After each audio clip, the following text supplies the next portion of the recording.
Carl Jung, Arquetipos e inconsciente colectivo. 2. Los arquetipos y el concepto de ánima. Aunque la conciencia contemporánea parece haber olvidado que existió una psicología no empírica, la orientación general es todavía similar a la de la época en que se identificaba la psicología con una teoría sobre lo psíquico. En el mundo académico fue necesaria esa enérgica revolución en el método que se inició con Fechner y Wundt, para hacer comprender a los científicos que la psicología es una ciencia empírica y no una teoría filosófica. Pero también es cierto que para el creciente materialismo de fines del siglo XIX ya nada significó el que antes hubiese existido una ciencia empírica del alma a la cual aún hoy le debemos valiosas descripciones.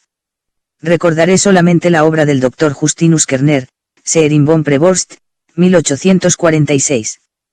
La nueva orientación hacia un método científico natural trajo consigo el anatema de toda la psicología descriptiva romántica. Las excesivas esperanzas de esta ciencia experimental de laboratorio se reflejan ya en la psicofísica de Fechner. Sus resultados actuales son la psicotécnica y un cambio general del punto de vista científico en favor de la fenomenología. Pero no se podría afirmar que el punto de vista fenomenológico haya penetrado en todas las mentes. La teoría desempeña aún en todas partes un papel demasiado grande, en lugar de estar comprendida en la fenomenología, como en realidad debería ocurrir. Hasta Freud, cuya actitud empírica está fuera de toda duda, ha acoplado su teoría como conditio sine qua non al método, como si fuera indispensable que los fenómenos sean vistos bajo una cierta luz para ser algo. Sin embargo, fue Freud quien abrió el camino para la investigación de los fenómenos complejos, al menos en el campo de las neurosis. Pero el campo liberado solo se extendía hasta donde lo permitían ciertos conceptos fundamentales fisiológicos, de modo que la psicología parecía depender de la fisiología de los instintos. La cosmovisión materialista de aquel tiempo, distante ya casi 50 años, aceptaba con gusto esa limitación y aún hoy, pese a haberse transformado la imagen del mundo, se mantiene en gran medida el mismo estado de cosas. Se contaba no solo con la ventaja de un campo limitado de trabajo sino también con un magnífico pretexto para no tener que preocuparse por lo que ocurre en un mundo más amplio.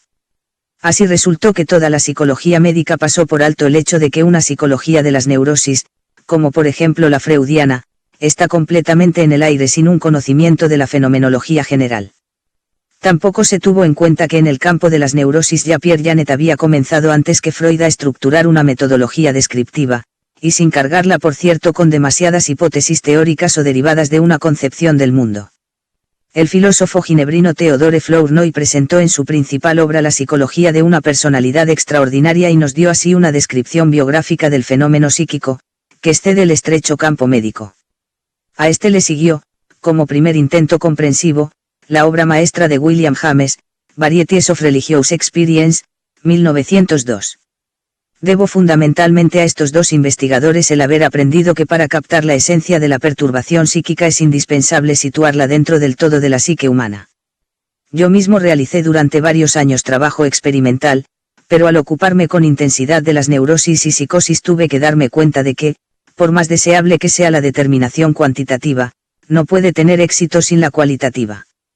La psicología médica ha reconocido que las situaciones decisivas son extraordinariamente complicadas y solo pueden ser aprendidas por medio de la descripción casuística. Pero para emplear este método es necesario haberse liberado del prejuicio teórico. Toda ciencia natural se vuelve descriptiva cuando llega al punto más allá del cual ya no puede avanzar experimentalmente y este cambio de ningún modo hace que deje de ser científica. Pero una ciencia experimental se hace a sí misma imposible cuando señala límites a su campo de acuerdo con conceptos teóricos. La psique no termina donde termina el alcance de una hipótesis de índole fisiológica o de cualquier otro tipo. Esto quiere decir que en cada caso particular que queramos examinar científicamente, debemos tomar en cuenta las manifestaciones de la psique en su totalidad. Estas consideraciones se hacen indispensables en el examen de un concepto empírico como el de ánima. Frente al prejuicio frecuentemente expresado según el cual el ánima sería una creación teórica o, peor aún, pura mitología, debo destacar que ese concepto es un concepto puramente empírico que solo pretende dar un nombre a un grupo de fenómenos afines o análogos. Este concepto no tiene otra función ni más significado que un concepto como el de artrópodos, por ejemplo, que abarca a todos los animales de cuerpo segmentado y quitinoso que tienen patas y demás apéndices articulados y da de tal modo un nombre a ese grupo fenomenológico. Los prejuicios a que me he referido se originan, y esto es bien lamentable, en la ignorancia. Los críticos no conocen los fenómenos en cuestión, pues estos están en el campo de la experiencia humana general, y por lo tanto en su mayor parte fuera de los límites de un mero saber médico. Pero el alma, que es el objeto del cual tiene que ocuparse el médico, no hace caso de la limitación del saber de éste, sino que pone de manifiesto sus exteriorizaciones vitales y reacciona a influjos de todos los sectores de la experiencia humana. Su naturaleza no se muestra solo en lo personal, o en los instintos o en lo social, sino en el fenómeno del mundo en general. O sea que si queremos comprender qué sí que tenemos que incluir en nuestra comprensión el mundo. El distinguir campos de trabajo no solo es posible sino también necesario por motivos prácticos, y solo pueden separarse los campos si se ha sentado conscientemente la limitación. Pero cuanto más complejos son los fenómenos sobre los cuales debe actuar el tratamiento práctico, tanto más amplio debe ser el campo delimitado y el conocimiento correspondiente. Así, quien no conozca el significado y la difusión universales del tema de las psiquigias, el tema del apareamiento, en la psicología de los primitivos, en la mitología, la ciencia comparada de las religiones y la historia de la literatura, difícilmente pueda situarse y tener algo que decir frente al concepto de ánima. El contacto con la psicología de las neurosis podría en verdad haberle dado cierto conocimiento del ánima, pero solo el conocer su fenomenología general podría abrirle los ojos para el verdadero significado de los fenómenos que se le presentan en el caso individual, afectados a menudo por alguna desfiguración patológica. Frente al prejuicio general, cuya vigencia aún se mantiene, según el cual la única base esencial de nuestro conocimiento proviene exclusivamente de lo exterior y en consecuencia nihil esse in intellectu od non antea fuerit in sensu, nos encontramos sin embargo con que la significativa teoría atómica de Leucipo y Demócrito no se fundaba de ningún modo en la observación de la división atómica, sino en la representación mitológica de pequeñas partes que, como átomos anímicos, como partes animadas mínimas, ya conocen los australianos centrales que no llegaron a superar el Paleolítico. Todo conocedor de la antigua ciencia natural y filosofía de la naturaleza sabe hasta qué punto se proyectan los datos del alma en lo desconocido del fenómeno exterior. En realidad esto ocurre hasta tal punto que de ningún modo podemos hacer afirmaciones sobre el mundo en sí, ya que, siempre que queramos hablar de conocimiento, estamos constreñidos a convertir el acontecer físico en un proceso psíquico.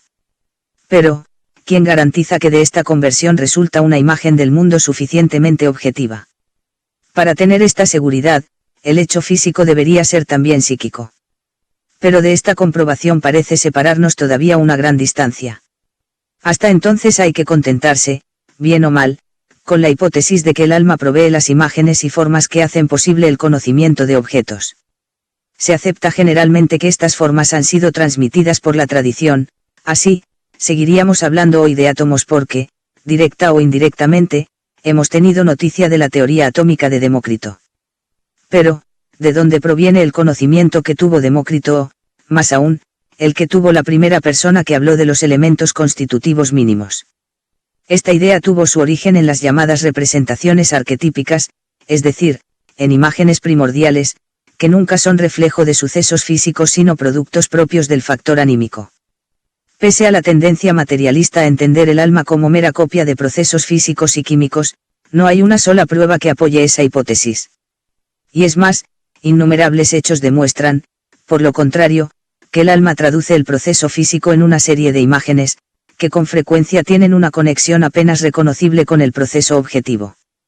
La hipótesis materialista es demasiado temeraria y va, con osadía metafísica, más allá de lo experimentable. Lo que en el estado actual de nuestros conocimientos podemos establecer con seguridad, es nuestra ignorancia con respecto a la naturaleza del alma.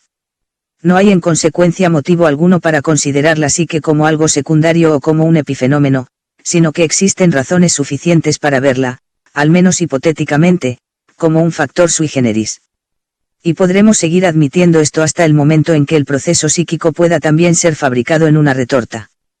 Después de desechar burlonamente como imposible la pretensión de la alquimia de encontrar un lapis philosophorum que constara de corpus et anima et spiritus, no se hubiera debido seguir arrastrando la consecuencia lógica de la hipótesis medieval, es decir, el prejuicio materialista respecto del alma, como si sus premisas fueran un hecho demostrado. No se conseguirá tan pronto reducir situaciones anímicas complejas a una fórmula química, por eso el factor anímico hipótesis debe ser visto entre tanto como una realidad autónoma de carácter enigmático, especialmente porque, de acuerdo con toda la experiencia que nos proporcionan los hechos, parece ser diferente por su naturaleza de los procesos físico-químicos. Si en última instancia no sabemos en qué consiste su sustancialidad, lo mismo ocurre con el objeto físico, o sea con la materia. Si, entonces, consideramos lo anímico como un factor independiente, resulta esto que hay una existencia